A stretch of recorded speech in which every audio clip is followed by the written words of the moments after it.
Okay, buckle in for this one, because this ain't your grandma's jazz standard. Unless it was. Was Grandma into jazz?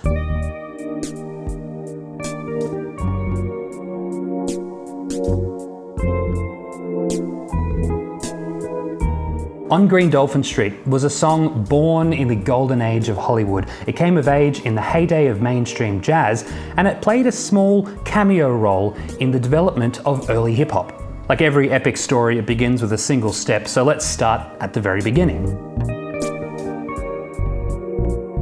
Green Dolphin Street started as a novel in 1944 and was made into an epic MGM film in 1947. The studio was going for a Gone with the Wind, Casablanca, a bigger than Ben-Hur kind of vibe. And while the main theme of the film was a cracking tune, there's a good reason that you haven't heard of the film itself. While popular at the time, it hasn't aged well at all. It's full of really schlocky melodrama and some very offensive portrayals of the New Zealand Maori people, even for the 1940s. Interestingly, the film was nominated for an Oscar, but not for its music. The Oscar for Best Song in 1947 went to, speaking of racial stereotypes, Zippity Doodah from Disney's Song of the South, another example of a really great tune from a deeply flawed film. The main theme of Green Dolphin Street was written by Polish composer Bronislaw Karpa, and the year the film was released, the song was released as On Green Dolphin Street by the Jimmy Dorsey Orchestra, Jimmy being the older brother of the more famous band leader, Tommy Dorsey. Now, the first significant jazz recording of the song came in 1956 from piano player Ahmad Jamal, and that version inspired a certain trumpet player to add it to his repertoire as well. What trumpet player could that have been? Yep, this one's another Miles Davis special. Miles Davis's recording of On Green Dolphin Street from 1958 became the standard jazz recording of the song. And what makes it a really special version of the song is the band that Miles plays with. It's the same legendary sextet that would go on to record Kind of Blue the next year. Now, for the next couple of decades, the song trod a fairly familiar path as far as jazz standards go. It was recorded by a who's who of jazz musicians: Bill Evans, George Benson, Sonny Rollins, Tony Bennett, Return to Forever, and dozens more.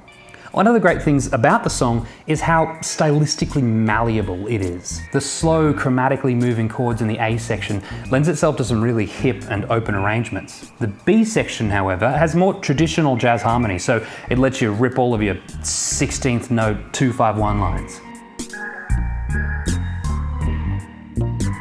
The most interesting part about Green Dolphin Street happened in 1991, although the start of that journey was 2 decades earlier. In 1972, organist Jimmy McGriff alongside saxophonist Lucky Thompson released a split live album from Chicago's Cook County Jail. Side B opens with Lucky Thompson's band playing On Green Dolphin Street.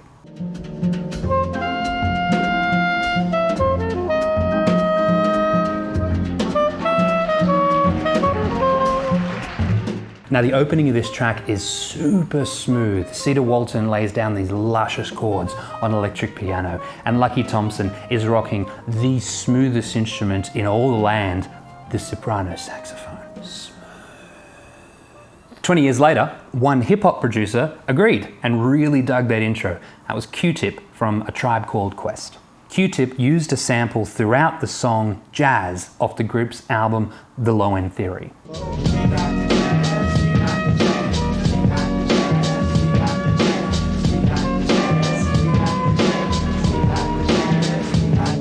Now, The Low End Theory was a massive album in the history of hip-hop. It wasn't the first jazz rap album to have dropped in the 90s, but it really laid the way for future jazz rap albums. If you like jazz but you've never really gotten into hip-hop, this is a great place to start. Anthony Fantano has a great video about it, so I'll leave a link in the description. A Tribe Called Quest. So there you go. Not quite the story that MGM Productions had in mind, but the story of On Green Dolphin Street is surely an epic of Homeric proportions. With that, let's hear some music. If you don't have time to hang, that's cool. Please subscribe to the channel and like the video before you go. Here's the first commercial recording from 1947 by the Jimmy Dorsey Orchestra. It's a bit low energy by today's standards, but you know, it was the 40s. Green Dolphin Street supplied the setting, the setting for nights beyond forgetting. Next, let's check out the version that inspired Miles Davis. This is Ahmad Jamal in 1956.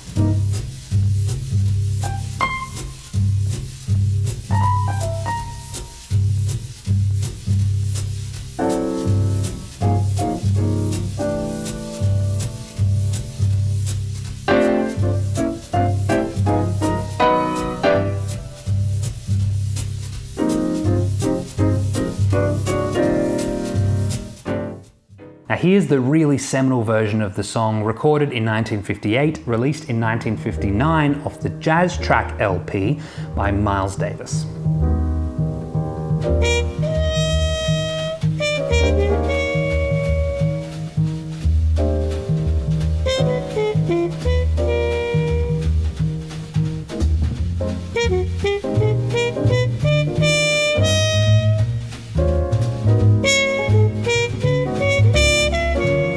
Interestingly, this LP also had a really influential version of Stella by Starlight, another really beautiful jazz standard from a basically forgotten movie. And there are some great vocal versions of the song, including from Mark Murphy and Tony Bennett, but I especially like this one from Ella Fitzgerald and guitarist Joe Pass.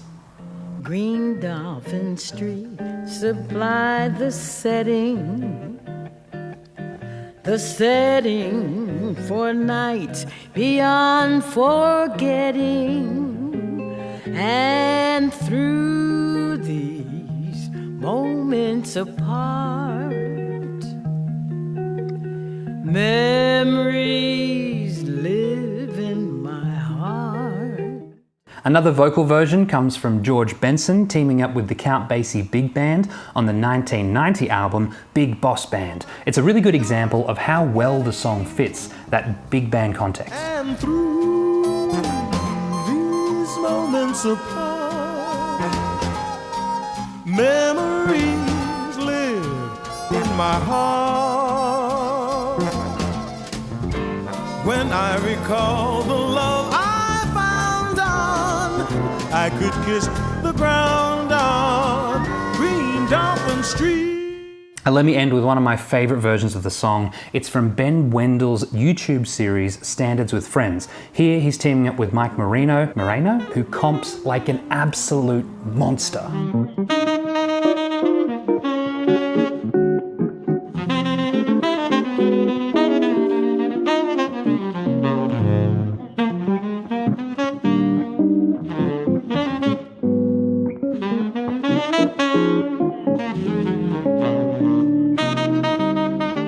That about wraps it up for Green Dolphin Street. If you'd like to listen to any of the tracks in this video, I'll put links to full versions of them in the description. If you'd like to see more videos like this, please subscribe to the channel and like the video if you had fun. I've got a few videos like this about the history and recordings of famous jazz standards. Here's a video playlist of all of them.